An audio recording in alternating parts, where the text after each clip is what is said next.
Hi guys, welcome to Cric Chat is Venkatesh. Test match ఎప్పుడు కూడా మనం సెషన్ బై సెషన్ చూడాలి. అలా చూస్తే డే 3 రోజున first 2 sessions belong to England. England టోటల్గా డామినేట్ చేసింది ఫస్ట్ 2 సెషన్స్లో. బట్ థర్డ్ సెషన్లో ఇండియా బ్రహ్మాండంగా కంబ్యాక్ ఎంత బాగా అయిందంటే ఇప్పుడు India is looking in very very strong position. Pole position అంటారే మామూలుగా మనం F1 రేస్ల భాషలో, అలాగే India is in pole position to dictate the course of the match. ఈ మ్యాచ్ ఫలితాన్ని ఇండియా చేతిలో పెట్టు మంచి కమాండింగ్ పొజిషన్లో ఉంది. బ్రహ్మాండంగా గెలిచేస్తారని చెప్పలేం, కానీ ఇండియా చాలా చాలా స్ట్రాంగ్ పొజిషన్లో ఉంది. ఆ థర్డ్ సెషన్లో కంబ్యాక్ అయినప్పుడు, కానీ ఫస్ట్ 2 సెషన్స్లో అలా అనిపించలేదు. ఫస్ట్ 2 సెషన్స్లో the way Jamie Smith and Harry Brook batted, they almost batted India out of the test match. Tea టైంకి వాళ్ళ స్కోర్ ఎంత అంటే 355 for 5.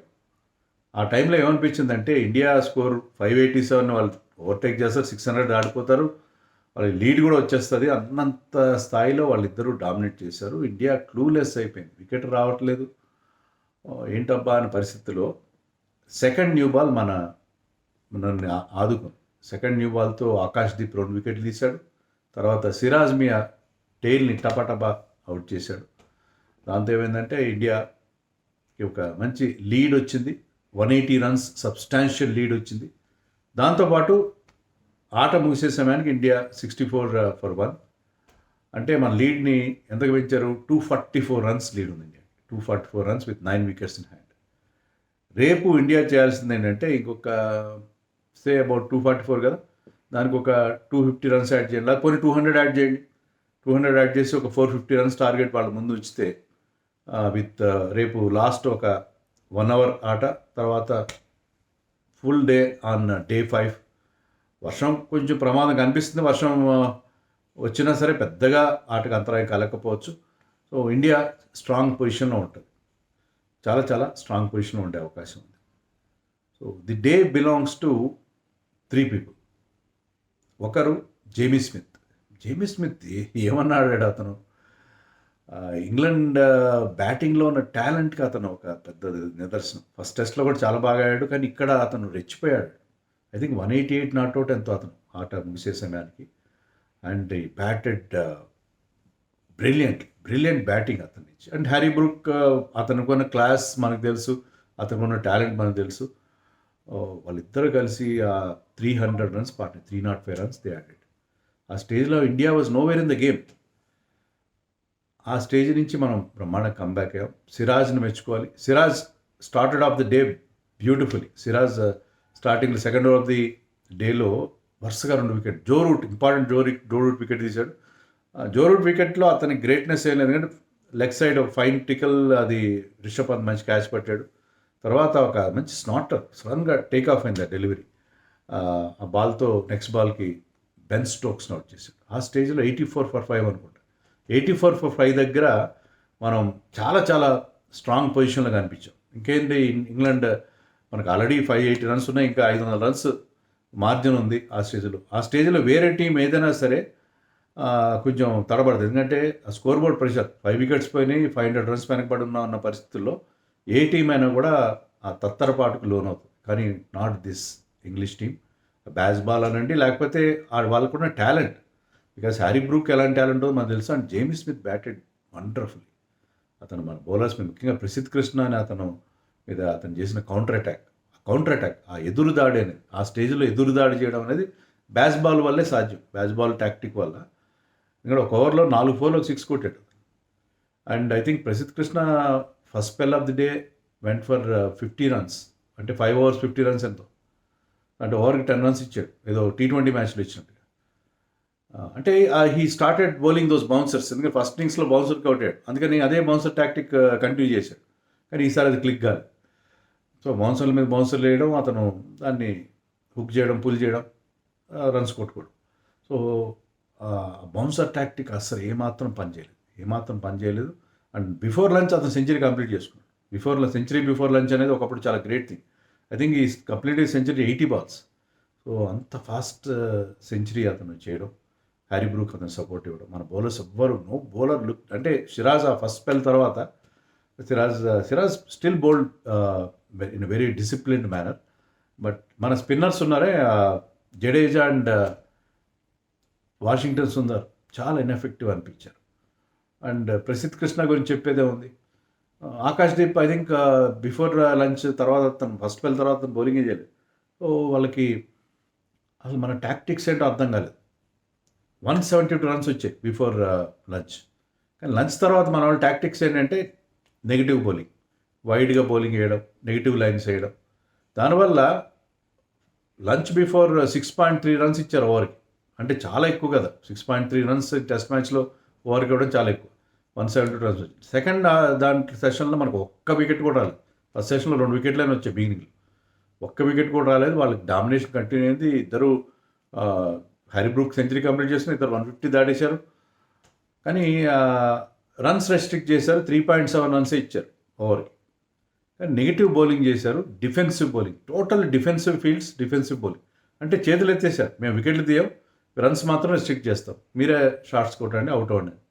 ఈ టాక్టిక్స్ నాకు అర్థం కాలేదు. అంటే అది శుభ్మన్ గిల్ని మనం కంప్లీట్గా బ్లేమ్ చేయడానికి, ఈజ్ ఎ న్యూ క్యాప్టెన్. ఆ స్ట్రాటజీ అంతా డ్రెస్సింగ్ రూమ్లో డిసైడ్ అవుతుంది, what ever. But Shubman Gill batting ఎంత బాగా చేశాడో అతని క్యాప్టెన్సీ అంత గొప్పగా ఏం లేదు. ఎందుకంటే చాలా ఓవర్ డిఫెన్సివ్ అయిపోయాడు. అది అతని నిర్ణయమా లేకపోతే మరి టీం నిర్ణయమా మనకు తెలీదు. ఓవర్ డిఫెన్సివ్ అంటే మన బౌలింగ్ లైనప్ అలాగే ఉంది కదా. బౌలింగ్ లైనప్ అంటే మళ్ళీ మన అదే టాపిక్ అనడం కాదు, కానీ పికింగ్ వాషింగ్టన్ రన్స్ రెస్ట్రిక్ట్ చేశాడా, అతన్ని తీసుకోవడానికి 2 కారణం. ఒకటి ఏంటంటే అతను చాలా మంచి బ్యాటింగ్ చేస్తాడు, బ్యాటింగ్ చేశాడు, హ్యాడెడ్ 140 రన్స్ విత్ క్యాప్టెన్. రెండోది రెస్ట్రిక్టివ్గా కుల్దీప్ యాదవ్ లాంటి స్పిన్నర్ ఎప్పుడు రన్స్ ఇస్తాడు, వికెట్లు తీసిన. కానీ వాషింగ్టన్ సుందర్ అని టైట్ లైన్స్ వేస్తాడు. కానీ he went for more than 5 runs per over. ఇది second most expensive bowler after Prasidh Krishna. And Jadeja also went for runs. మీరు ఇద్దరు స్పిన్నర్స్ తీసుకునేందుకు వీళ్ళు పాస్ బౌలర్స్ కంటే కొంచెం రన్స్ రెస్ట్రిక్ట్ చేస్తారు. కానీ both of them went for runs. ఆ నెగిటివ్ లైన్స్ వేస్తూ కూడా. వాషింగ్టన్ అయితే డౌన్ ద లెగ్ సైడ్ వేశాడు, మరి చాలా నెగిటివ్ లైన్ వేశాడు.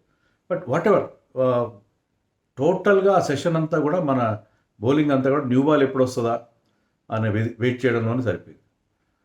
క్యాచ్లు కూడా కొన్ని డ్రాప్ అయినాయి. ఒక catch Shubman Gill totally out, I think out, unsighted, అతను కనబడలేదు. ఎందుకంటే చేతులు ఎక్కడ ఉన్నాయి, బాల్ వచ్చి అతను తలకి తగిలింది.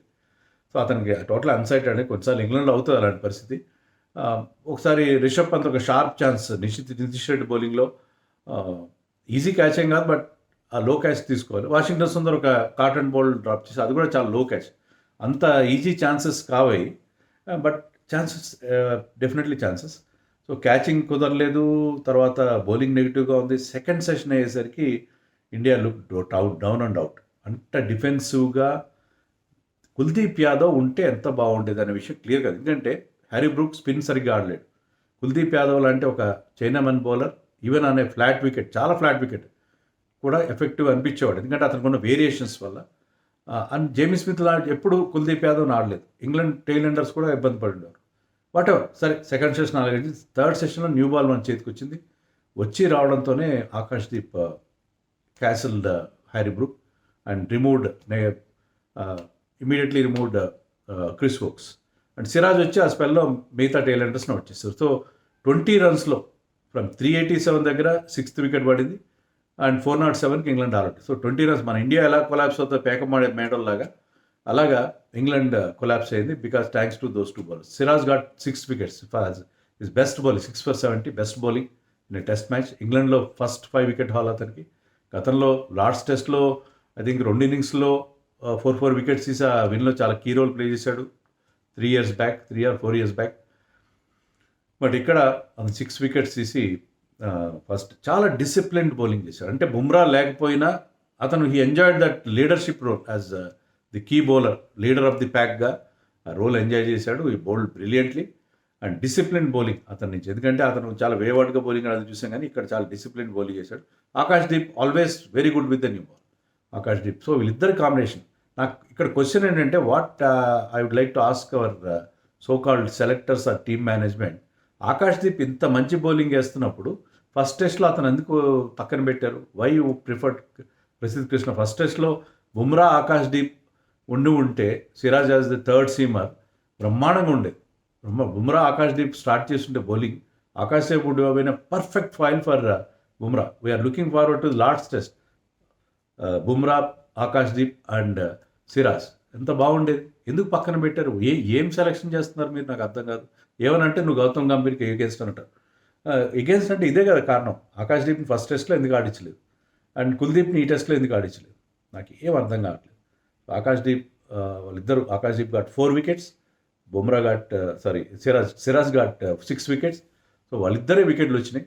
మిగతా బౌలర్స్ ఎప్పటిలాగే. ప్రసిద్ధ్ కృష్ణ 5.5 రన్స్ ఇచ్చాడు. సో లాస్ట్ టైం కంటే కొంచెం బెటర్ అయ్యాడు. కానీ ఒక స్టేజ్లో ఫస్ట్ సెషన్ అయ్యేసరికి అతని bowling average bowling economy was more than 7 runs per over. So మరి ప్రసిద్ధ్ కృష్ణ సెకండ్ సెషన్లో మన వాళ్ళు లెంత్ మార్చారు. ఫుల్లర్ లెంత్ వేశారు కాబట్టి రన్స్ కూడా తగ్గినాయి, నెగిటివ్ కూడా వేశారు కొంచెం. ప్రసిద్ధ్ కృష్ణ కూడా లెంత్ మార్చుకున్నాడు. సెకండ్ సెషన్లో he was trying to bowl much fuller. 6 to 8 meter length వేయడం స్టార్ట్ చేశాడు. బట్ ఎందుకు ఫస్ట్ సెషన్లో ఎందుకు వేయలేదు? ఫస్ట్ సెషన్లో మరి కోచ్లు కానీ కెప్టెన్ కానీ ఎందుకు అతను లెంత్ మార్చే ప్రయత్నం చేయలేదు? సో కొన్ని విషయాల్లో ప్రసిద్ధ్ కృష్ణ ఎందుకు ఉన్నాడు టెస్ట్లో, ఆకాష్దీప్ ఫస్ట్ టెస్ట్లో ఎందుకు లేడు, కుల్దీప్ ఈ టెస్ట్లో ఎందుకు లేడు, నాకైతే అర్థం కాలేదు. But still India is in a strong position. ఎందుకంటే థర్డ్ సెషన్లో మనం బ్రహ్మాండంగా కంబ్యాక్ అయ్యాం, చాలా బాగా కంబ్యాక్ అయ్యాం. India now looking in a very very strong position. But మనం ఒక్కటి గుర్తుపెట్టుకోవాలి ఏంటంటే, ఇదే ఎడ్జ్బాస్టన్లో మనం 3 years బ్యాక్ ఆడినప్పుడు 2022లో మనకి 132 runs లీడ్ వచ్చింది ఫస్ట్ ఇన్నింగ్స్లో. 378 టార్గెట్ ఇచ్చాం. దాన్ని వాళ్ళు చేజ్ డౌన్ చేశారు. 3 వికెట్లు మాత్రం పోయినాయి.